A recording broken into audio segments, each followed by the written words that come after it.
औज़ुबिल्लाहि मिनश्शैतानिर्रजीम बिस्मिल्लाहिर्रहमानिर्रहीम। अस्सलाम वालेकुम नाज़रीन, DBTV.live पे प्रोग्राम जे टॉक के साथ मैं हूं आपका मेज़बान मज़हर इकबाल और मेरे साथ स्टूडियो में तशरीफ़ रखते हैं सीनियर सहाफ़ी और तज्ज़ियाकार जनाब परवेज़ शौकत साहब। अस्सलाम वालेकुम परवेज़ साहब। वालेकुम अस्सलाम। और नाज़रीन, आज जिन मौज़ूआत पे बातचीत होगी, डेफिनेटली पाकिस्तान और भारत के दरमियान कशीदगी, पाकिस्तान ने क्या पाया और भारत ने क्या खोया, इस पे बात करेंगे। और इसके अलावा हम बात करेंगे OIC के इजलास की। ये पहला मौका है कि इसमें पाकिस्तान मौजूद नहीं था। सिर्फ पाकिस्तान ही नहीं, पाकिस्तान के साथ ईरान भी मौजूद नहीं था और तुर्की भी मौजूद नहीं था। लेकिन उसके बावजूद क्या पाकिस्तान के मौक़िफ़ को वहाँ तस्लीम किया गया या नहीं किया गया? मिलते हैं ब्रेक के बाद, हमारे साथ रहिएगा। वेलकम बैक नाज़रीन, प्रोग्राम जे टॉक में दोबारा आपको खुशामदीद कहते हैं। परवेज़ शौकत साहब, पाकिस्तान और भारत के दरमियान कशीदगी, ऐसा लगता है कि कशीदगी तो अब ऑलमोस्ट ख़त्म हो गई है, या ख़त्म नहीं भी हुई तो कम ज़रूर हो गई है। वजह क्या थी कशीदगी की? जी, वजह ये थी कि जो आपको पता है, भारतीय वज़ीर-ए-आज़म नरेंद्र मोदी जो हैं वो इलेक्शन कॉन्टेस्ट कर रहे हैं। उनकी ख्वाहिश है कि मैं 400 सीटें जीत जाऊँ, और उसका एक ही तरीका था कि वो पाकिस्तान को नीचा दिखाते। क्या भारत के अवाम ये चाहते हैं कि लाशों पे खड़े होकर नरेंद्र मोदी? जी, भारतीय अवाम भी देखें, बहुत ही उनका ख्याल है कि पाकिस्तान शायद नेपाल है, बर्मा है, श्रीलंका है या बांग्लादेश है। उनको भारतीय अवाम को भारतीय मीडिया ने इतना हाइप क्रिएट कर दी उनके लिए और इतना सुहाने ख्वाब दिखाए कि हम तो पाकिस्तान को ऐसे 1 मिनट में चुटकी बजाते ही उनको ख़त्म कर देंगे। कैसे ख़त्म करते हैं? उनके पास हसन सदीकी कहाँ है? देखें, ये तो बाद में उनको पता चला है ना। अब वो उन्होंने पहला अटैक किया, उनके पास तो सारे अभिनंदन है। 350 लोगों को मारने का दावा किया और ठिकाने भी ख़त्म कर दिए और मसूद अजहर के भाई को भी मार दिया और कमांडरों को भी मार दिया।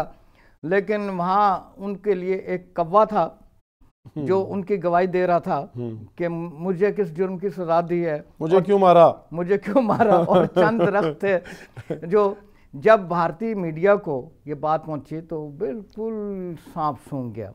और उसके जवाब में जब हमारा शेर हसन मैदान में आया और उसने भारतीय 2 तैयारे गिराए और एक हेलीकॉप्टर भी गिराया जिसकी इतला है, जिसको छुपाया गया। और उसमें कहा जाता है तक 14 फौजी थे और 4 लोग जो थे अमले के लोग थे, पायलट और दूसरे। अच्छा परवेज़ शौकत साहब, ये फरमाइएगा कि इस सारी सूरत हाल में इंटरनेशनल कम्युनिटी ने जिस तरह से रिस्पॉन्ड किया towards to end this escalation, उसको आप किस तरह देखें? जी, जब दुनिया को ये इल्म है कि पाकिस्तान अब छोटा मुल्क नहीं रहा और कमज़ोर मुल्क नहीं है। नहीं रहा क्या? 1965 में भी अल्हम्दुलिल्लाह हम फिज़ाई एतबार से भारत से बढ़ के थे। नहीं, देखे, बात है वो जज्बा था।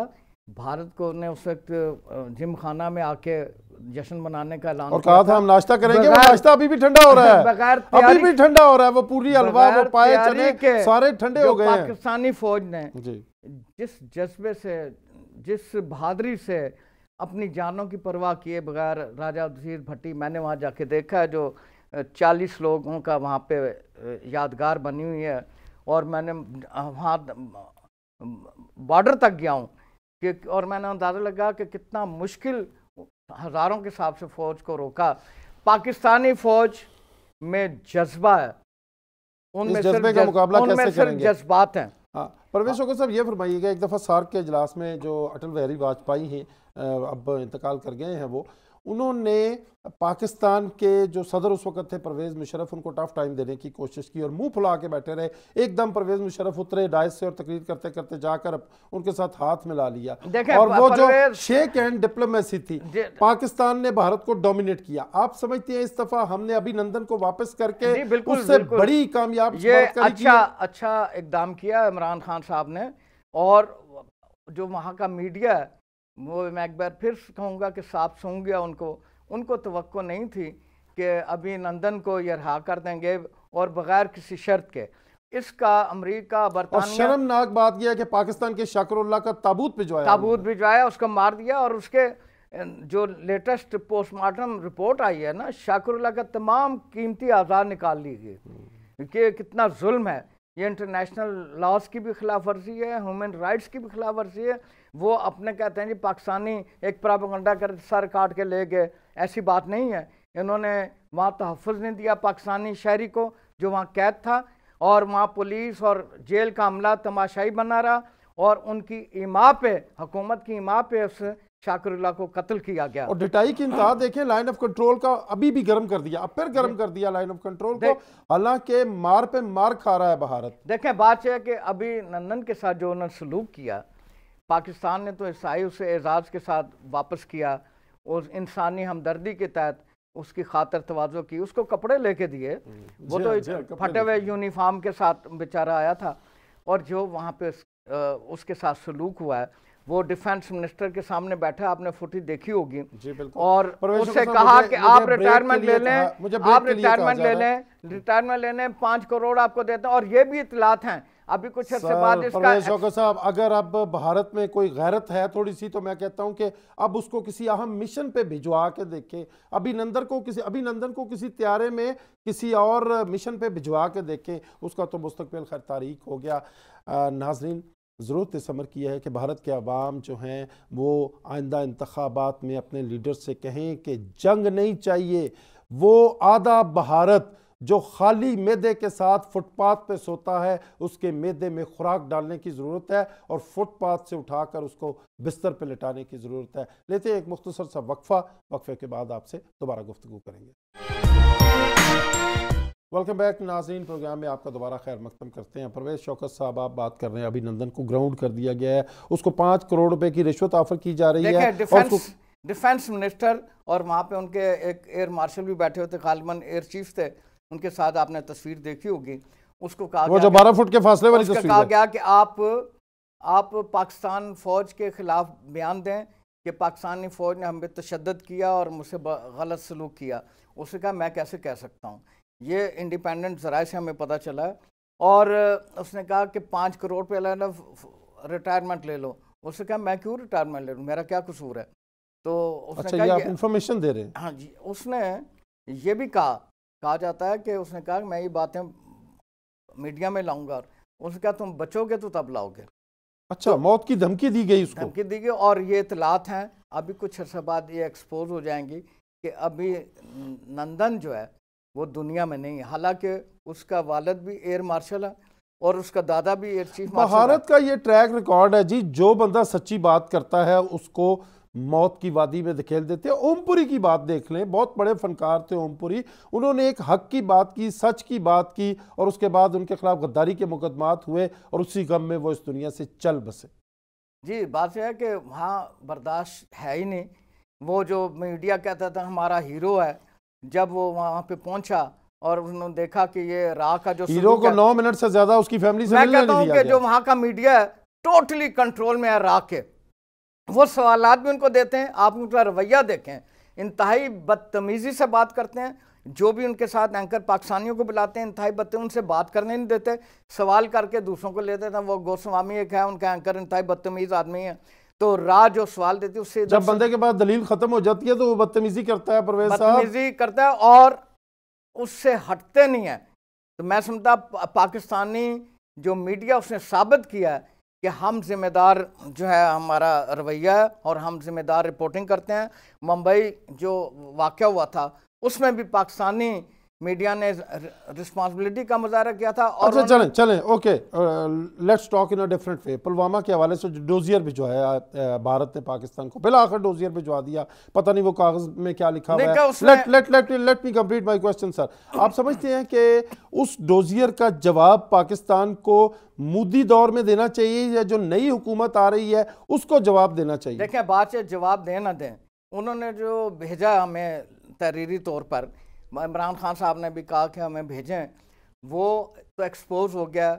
उनके बीजेपी के एक लीडर ने कहा कि और कांग्रेस वाले चीख कर रहे हैं कि ये तो उनका अपनी कार्रवाई थी, खुद ही इन्होंने ब्लास्ट किया और एक प्लानिंग के तहत। पाकिस्तान को जवाब देना चाहिए उसका मोदी सरकार को, या कि नई जो हुकूमत आने वाली है उसके साथ पाकिस्तान को ये सारे मामला टेकअप करने चाहिए?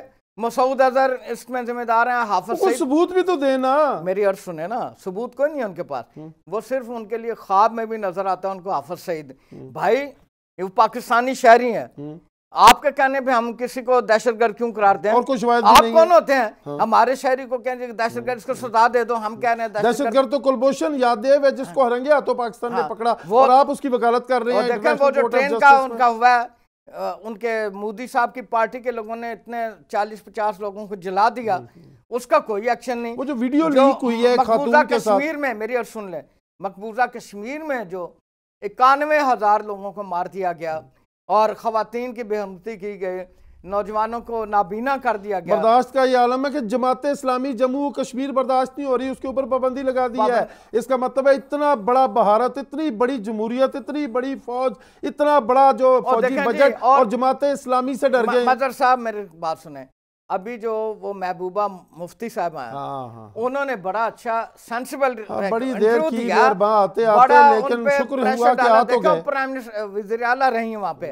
उन्होंने कहा कि आप 1 लाख बंदा मारोगे फिर टेबल पे आना पड़ेगा। हमारे जो कश्मीरी मार रहे हैं, हमारे जो जनाजे उठ रहे हैं, उसकी कोई वैल्यू नहीं। और उसने कहा कि बिल आखिर आपको मुज़ाकरात करने पड़ेंगे। और इसके बाद भी उन्होंने जो पाकिस्तानी त्यारे गिरे, उसके बाद उन्होंने कहा कि इमरान खान का रवैया इंतहाई पॉजिटिव रहा है। अब्दुल्ला जो फारूक अब्दुल्ला हैं, उन्होंने भी कहा है कि पाकिस्तान का रवैया जो है वो बेहतर है और हमें मुज़ाकरात करने पड़ेंगे। नाज़रीन, बात होगी तो बात बनेगी, बात बनेगी तो बात आगे बढ़ेगी। मिलते हैं एक ब्रेक के बाद। वेलकम बैक नाज़रीन, प्रोग्राम में आपका दोबारा खैर मकदम करते हैं। आप देख रहे हैं dbtv.live पे जे टॉक, और हमारे साथ मौजूद है परवेज शौकत साहब। परवेज शौकत साहब पाकिस्तान फाउंडर मेंबर है OIC का, और भारत मुजरम है पाकिस्तान का, कश्मीरियों का, और OIC का भी मुजरम है, क्योंकि आज तक OIC की किसी करारदाद पे भारत ने अमल दरामद नहीं किया। क्या जवाब था OIC के इजलास में गेस्ट ऑफ ऑनर के तौर पे बुलाने का? 53 मुल्क हैं उसमें, OIC में इस्लामी मुल्क हैं। और ये बात बाद में पता चली कि उनको OIC ने मदऊ नहीं किया था, बल्कि वहाँ मेज़बान मुल्क ने उनको वज़ीर ख़ारजा ने कहा था। लेकिन इस तरफ से पकड़ लें या उस तरफ से पकड़ लें, नहीं, लेकिन बात यह है कि फिर भी पाकिस्तानी हुकूमत ने स्टैंड लिया कि हम नहीं जाते। लेकिन पाकिस्तान का मौक़िफ़ वहाँ तस्लीम किया गया। इसलिए हम इस दुख थोड़ा सा साइड पर रखते हैं कि सुषमा स्वराज को क्यों बुलाया गया, और उनकी डबल बेइज्जती होगी इंडिया की कि वहाँ करारदाद मंजूर हुई कश्मीर के वाले से, मतलब और पैसे लगा के गई और बेइज्जती करा के आगे। और ये उनका मीडिया जो है ये इतना उसमें शोर शराबा है। वो मोदी को सवाल करते हैं, अभी उनका एयर मार्शल प्रेस काउंसिल कर रहा था, तो वो पूछ रहे हैं कि जी भाई एयर चीफ मार्शल उनका फौज कि भाई आपने वहाँ जो मारे हैं उसकी लाशें कहाँ हैं, तो वो कोई जवाब देने से इतराज़ कर रहा है, कोई उनके पास जवाब नहीं। OIC की बात करें, क्या पाकिस्तान जितना बेल आउट करता है, जितनी सपोर्ट करता है, जितनी हेल्प करता है मुसलमान ममालिक की, और पाकिस्तान इस्लामी दुनिया की वाहिद एटमी कुव्वत है, देखें बड़ी हमारी एक बात है मतलब साहब, यही तो ये क्या दुख की बात है। सवाल ये कि क्या दुख की बात है ममालिक को भारत इतनी सपोर्ट कर सकता है जितनी सपोर्ट पाकिस्तान से मिलती है? यही दुख की बात है, जो मुसलमान ममालिक हैं उनके में आपस में इत्तेहाद नहीं। अगर मुसलमान ममालिक ही इकट्ठे हो जाएं, अरब मुल्क इकट्ठे हो जाएं और भारत पे प्रेशर डालें, उसका तेल के जो है उसकी बंदिश कर दें या कोई कारोबार, भारत के जो लोग अरब ममालिक में काम करते हैं उनको कहें कि जी okay thank you very much, you are no more required, मैं तो वो कश्मीर का मसला विद इन नो टाइम हल हो सकता है। लेकिन अफसोसनाक बात यह है कि और पाकिस्तान हुकूमत का, मैं कहता हूँ उनको क्रेडिट जाना चाहिए इमरान खान को कि उन्होंने जो स्टैंड लिया और बड़ा सेंसिबल स्टैंड लिया, उन्होंने बाइकाट किया। लेकिन बाइकाट पाकिस्तान की अदम मौजूदगी के बाद, पाकिस्तान का डेलीगेशन तो लास्ट सेशन में मौजूद था। इंपॉर्टेंट चीज़ ये है, देखिए मैं ज़ाती तौर पे मैं इंटरनेशनल रिलेशंस का स्टूडेंट हूँ, और मैं एक अरसे से मेरी ये राय है कि ये OIC नहीं है बल्कि ये OIC है।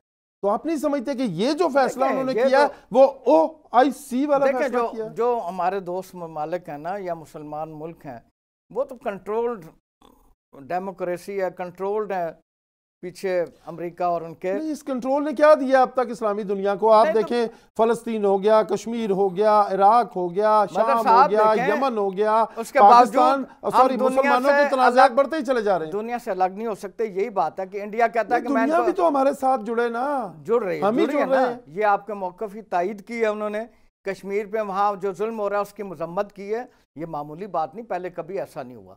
और नहीं, कश्मीर के हवाले से ओआईसी की करारदादें पहले भी हैं। नहीं, हमारा दुख ये है कि ओआईसी को एक मुअस्सर फोरम होना चाहिए। मदर साहब, मैं थोड़ा सा इख्तिलाफ करूंगा। ऐसे मौके पे जब भारत और पाकिस्तान के दरमियान कशीदगी है, जंग के हालात हैं, हमने उनके त्यारे गिरा दिए और उन्होंने भी हमारे खिलाफ वर्जी की हम कंट्रोल लाइन पे, लेकिन इसके बावजूद इंडिया को कहीं से सपोर्ट नहीं मिली। इंडिया को कहीं से सपोर्ट नहीं मिली और नाज़रीन बड़कें भी बहुत सुन ली और धमकियां भी बहुत सुन ली, बट ग्राउंड रियलिटी क्या है, जमीनी हकीकत ये है। लेकिन अभी खतरात मौजूद हैं, आवाम को अलर्ट रहना चाहिए। हाँ। हमारी फौज भी अलर्ट है और वो इंतहाई घटिया उनकी सोच है, वो कोई ना कोई कार्रवाई कर सकते हैं। इंतहाई घटिया सोच है उनकी, और यही मैं अर्ज कर रहा हूँ कि नाज़रीन हमने धमकियां भी बहुत सुन ली और गीदड़ भभकियां भी बहुत सुन ली, लेकिन ज़मीनी हकीकत ये है कि साइज़ के अतबार से पाकिस्तान छोटा मुल्क ज़रूर है, लेकिन जज्बे बड़े जवान हैं। हम फतह के बावजूद हम ये पैगाम देते हैं कि आओ बैठें, बात करें, आओ बैठें, अपने दुख सुख की साझ कर लें, एक दूसरे के दुख को महसूस करें। इसी में पूरे खित्ते की भलाई है, इसी में पूरी दुनिया की भलाई है। इजाज़त दीजिए, अल्लाह हाफ़िज़।